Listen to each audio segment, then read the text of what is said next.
The war in Europe had reached a strange and dangerous pause by early 1941. Britain still stood defiant across the English Channel, battered but unbeaten. Air raids had failed to force surrender, and the German Navy lacked the strength to launch an invasion. For Adolf Hitler, the stalemate was intolerable. Victory, he believed, had to come from somewhere else. And so his gaze drifted eastward toward a land so vast it seemed almost impossible to conquer. A land ruled by a man he despised and an ideology he had vowed to destroy. What he was about to set in motion would become the largest military invasion in human history. But few realized that the decision forming in his mind could also seal the fate of Nazi Germany itself. For years, Hitler had spoken openly of his vision for the East. In his worldview, the lands of the Soviet Union were not merely territory. They were what he called Lebensraum, living space for the German people. The fertile plains of Ukraine, the oil fields of the Caucasus, the forests and minerals of Russia, these resources, he believed, would secure Germany's dominance for generations. But ideology played just as powerful a role. To Hitler, the Soviet Union represented the ultimate enemy, a communist state he considered both racially and politically inferior.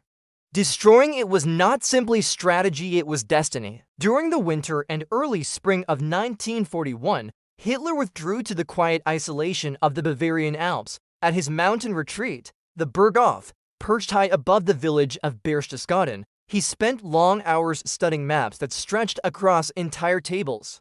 Rivers, railways, and cities of the Soviet Union were marked with colored pins.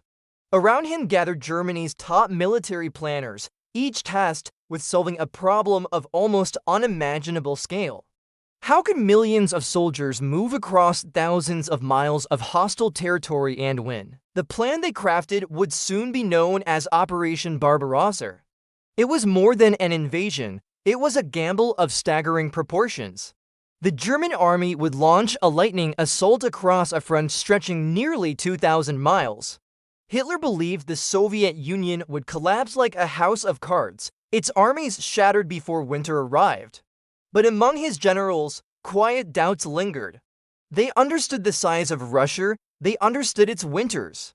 And they wondered whether Germany had just committed itself to a war it could not possibly finish. Meanwhile, across Europe, German divisions began shifting eastward in secrecy. Train after train rumbled through Poland carrying tanks, artillery, and fresh troops. Supply depots were quietly constructed, airfields expanded. Nearly 3 million soldiers would eventually gather along the Soviet frontier. To the outside world, it looked like routine repositioning. But behind the scenes, an enormous storm was forming. And once it broke, there would be no turning back. Officially, Germany and the Soviet Union were still partners.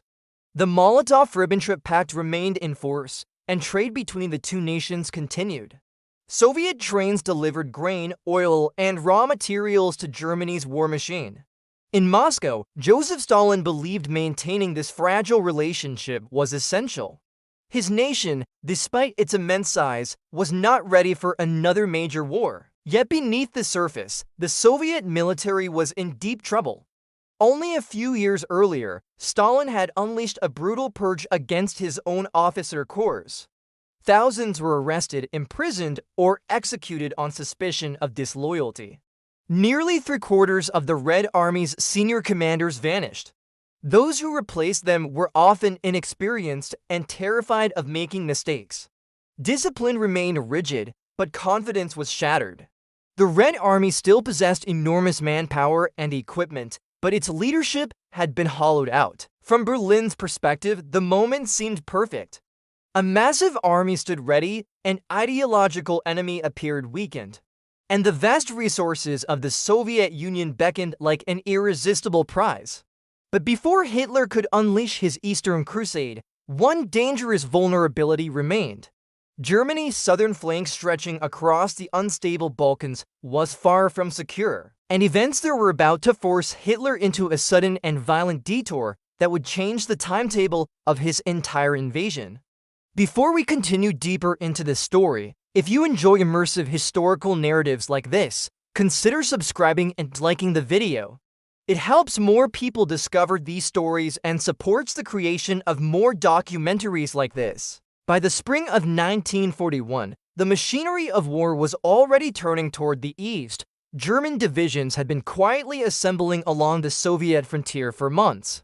Railways groaned under the weight of tanks and artillery moving through occupied Poland. Every piece of the coming invasion depended on careful timing. Hitler wanted to strike the Soviet Union in the summer, defeat it before winter, and end the campaign in a matter of months. But just as the pieces seemed to fall into place, a sudden political shock erupted in southeastern Europe, one that threatened to derail the entire operation. The problem lay in the Balkans, a region that had long been one of Europe's most volatile powder kegs. Germany already counted Romania, Bulgaria, and Hungary as allies. Their governments had aligned themselves with Hitler, providing strategic depth and access to valuable resources, especially Romanian oil fields that fueled the German war machine. But one country remained uncertain: Yugoslavia. And when its government suddenly shifted course, the consequences were immediate and explosive. In March 1941, Yugoslavia's leadership reluctantly signed an agreement to join Hitler's Axis alliance.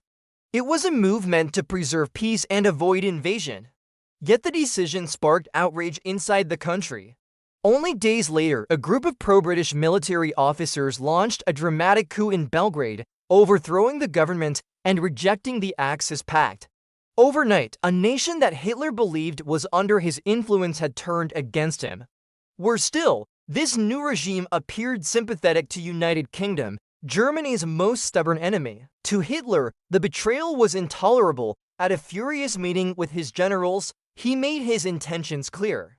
Yugoslavia would be crushed swiftly and mercilessly. What followed would become one of the fastest and most devastating campaigns of the war. On April 6, 1941, German forces launched simultaneous invasions of both Yugoslavia and Greece, which had already aligned itself with Britain. The attack was overwhelming. 33 German divisions surged across Yugoslavia's borders from multiple directions, supported by relentless air raids from the Luftwaffe. Within hours, bombs rained down on Belgrade. Entire districts of the city were engulfed in flames as communications, railways, and military headquarters were obliterated. The message was unmistakable: resistance would be crushed without mercy. The Yugoslav army, poorly coordinated and divided along ethnic lines, collapsed almost immediately. German armored units tore through defensive lines with alarming speed. Within days, the country was effectively shattered.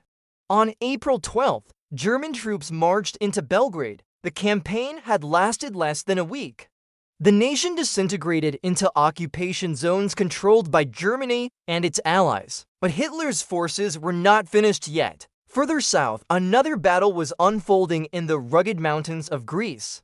Months earlier, Italian dictator Benito Mussolini had attempted to conquer Greece on his own and failed disastrously.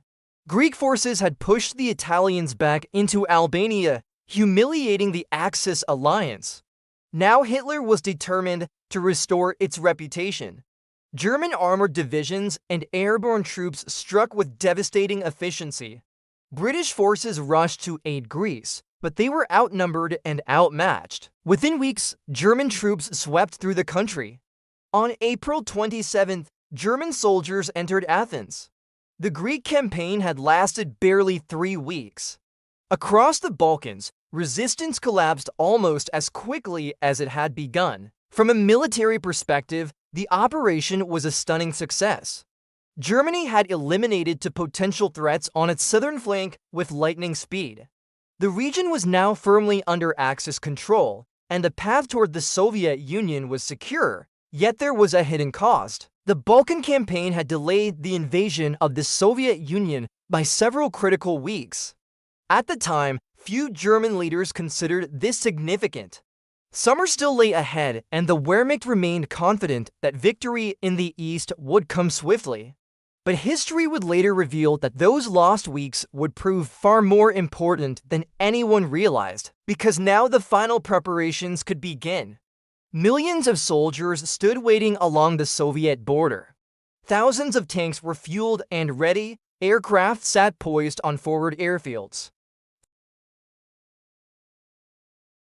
And when the attack finally came, it would explode across the frontier with a violence the world had never seen before. By June of 1941, the frontier between Nazi Germany and the Soviet Union had become the most heavily militarized border on Earth. For nearly 2,000 miles, from the Baltic Sea in the north to the Black Sea in the south, millions of soldiers waited in tense silence. German tanks sat concealed beneath forest cover. Artillery pieces were carefully camouflaged along river banks. Pilots rested beside aircraft that had been secretly moved to forward airfields. Everything was in place for a single, overwhelming blow. Yet even as the final hours ticked away, many German commanders sensed that they were standing at the edge of something far larger and far more dangerous than any campaign they had fought before. The scale of the operation defied imagination. More than 4 million Axis soldiers, including German troops, and their allies had assembled along the Soviet frontier. They were supported by over 3,000 aircraft and thousands of armored vehicles. Never before had such a massive army been gathered for a single offensive. The invasion plan divided this enormous force into 3 major spearheads. Each would strike deep into Soviet territory, driving hundreds of miles toward critical objectives that Hitler believed would bring the Soviet Union to its knees within months. To the north, Army Group North would surge through the Baltic states toward the historic city of Leningrad. In the center, the most powerful formation Army Group Center would drive straight toward the Soviet capital, Moscow. And in the south, Army Group South would advance into Ukraine, capturing vital farmland and industrial resources. If all went according to plan, the Red Army would be shattered before it could retreat into the vast interior of the Soviet Union. Yet not everyone believed the plan was sound. Some of Hitler's most experienced generals were uneasy.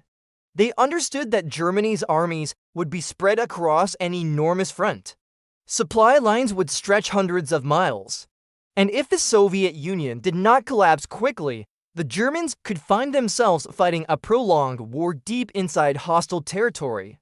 One of the commanders voicing concern was Heinz Guderian, whose fast-moving panzer forces were expected to spearhead the advance toward Moscow. But questioning Hitler's grand strategy was dangerous. Few officers dared to challenge the Führer directly. Across the border, the Soviet Union possessed staggering numbers. Nearly 2 million Soviet troops were stationed near the western frontier, with millions more available deeper within the country. The Red Army fielded more than 20,000 tanks, far more than Germany's roughly 6,000. On paper, it appeared that the Soviets held a massive advantage. Yet many of these tanks were outdated, poorly maintained, or scattered among units that lacked proper coordination. Worse still, Soviet commanders had received strict orders from Joseph Stalin to avoid provoking Germany. Even as warnings of an impending invasion arrived from spies and diplomats, Stalin refused to believe that Hitler would break their fragile pact. The question hanging over the entire frontier was simple. Could German speed, coordination, and technology destroy the Red Army before its enormous numbers could be fully mobilized? The answer would come in the darkness just before dawn. At 3:15 a.m. on June 22, 1941, the silence along the frontier shattered. Hundreds of German artillery batteries opened fire simultaneously, unleashing a thunderous barrage across Soviet positions. Shells exploded along bunkers, communication posts, and supply depots. Moments later, waves of aircraft from the Luftwaffe roared across the border. Their targets were Soviet airfields.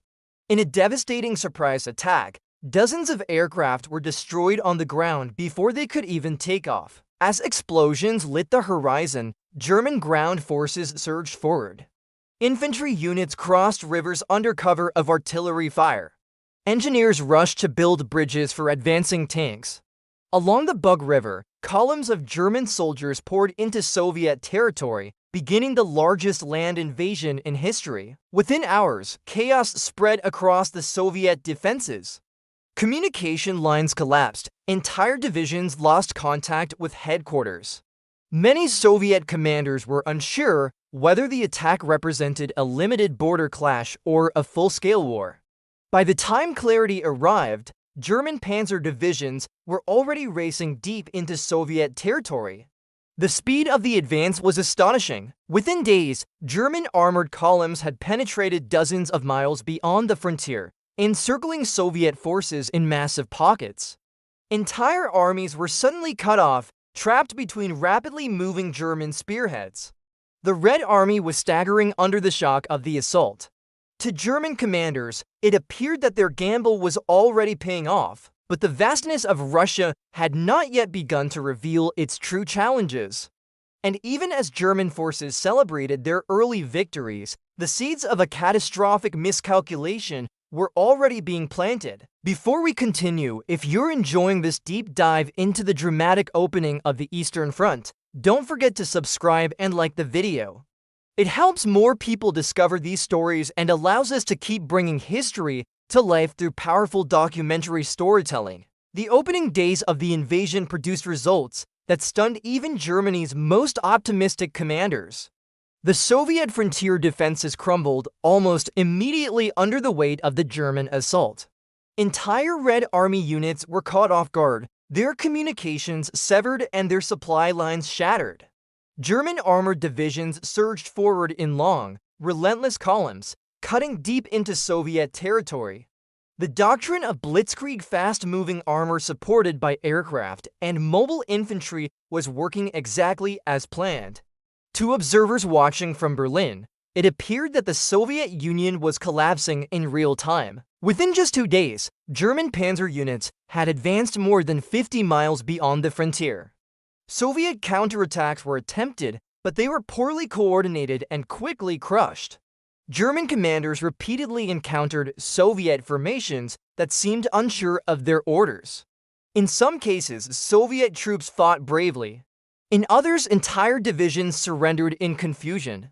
Thousands of prisoners began marching west under German guard.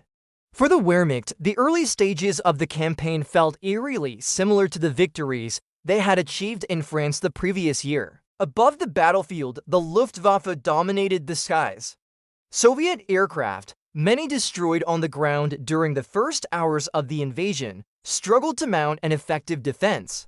German bombers struck railways, bridges, and troop concentrations, deepening the chaos spreading through the Red Army. Without reliable air cover, Soviet forces found themselves exposed to relentless attack from above. Every mile the Germans advanced made it harder for Soviet commanders to restore order among their shattered formations. The true scale of the disaster became clear only days later. On June 29th, massive German armored thrusts linked up near the city of Minsk. The maneuver created one of the largest encirclements in military history. Hundreds of thousands of Soviet soldiers were trapped inside a tightening ring of German forces. Desperate attempts to break out failed. When the pocket finally collapsed, more than 300,000 prisoners were taken. Entire Soviet armies had effectively vanished from the battlefield. For Hitler, it seemed like proof that his gamble had been correct. In some regions, particularly parts of Ukraine, the German advance was met with surprising reactions. Years of brutal Soviet rule had created resentment among segments of the population. As German troops moved through certain towns and villages, they were initially greeted by locals who believed the invaders might bring relief from Stalin's regime. For a brief moment, the Germans appeared not only unstoppable but, in some places, even welcomed. Yet behind the scenes in Moscow, the situation was spiraling into panic. When news of the invasion first reached Joseph Stalin, he reportedly refused to believe it. For months he had dismissed warnings that Hitler intended to attack. Now the evidence was undeniable. Entire Soviet armies were collapsing, and the German advance seemed unstoppable. For several days, Stalin withdrew from public view, leaving many in the Soviet leadership uncertain about how the government would respond. This silence only deepened the sense of crisis gripping the country. Finally, on July 3rd, Stalin addressed the Soviet people in a radio broadcast heard across the nation. Speaking in a tense but determined tone, He called upon citizens to defend their homeland in what he now described as a great patriotic war. Factories would be moved eastward beyond the reach of German bombers. Civilians would be mobilized. Every resource of the Soviet Union would be dedicated to resisting the invasion. The struggle, Stalin warned, would be long and brutal. In London, the reaction was very different. British Prime Minister Winston Churchill immediately recognized the enormous significance of the invasion. For more than a year, Britain had faced Nazi Germany largely alone. Now, a new and powerful enemy stood against Hitler. Churchill declared that any nation fighting Nazi Germany would receive Britain's support.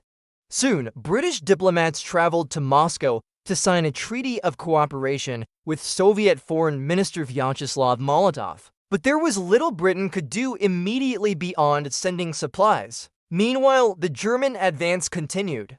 In early July, another massive Soviet force, again numbering more than 300,000 soldiers, was surrounded west of Minsk. German commanders, including General Heinz Guderian, believed the moment had arrived for a decisive strike. The road toward Moscow appeared open. If German armored forces pushed forward immediately, they might capture the Soviet capital before winter arrived. Within days, German tanks reached the historic city of Smolensk, only a few hundred miles from Moscow itself. To many observers, Operation Barbarossa seemed to be unfolding perfectly. Yet beneath the surface of these spectacular victories, dangerous cracks were beginning to appear. German supply lines were stretching farther with every mile of advance. Soviet resistance, though battered, was slowly reorganizing. And deep within Hitler's headquarters, a crucial strategic decision was approaching, one that would alter the course of the entire war in the East. The invasion that had begun with unstoppable momentum was about to face its first turning point.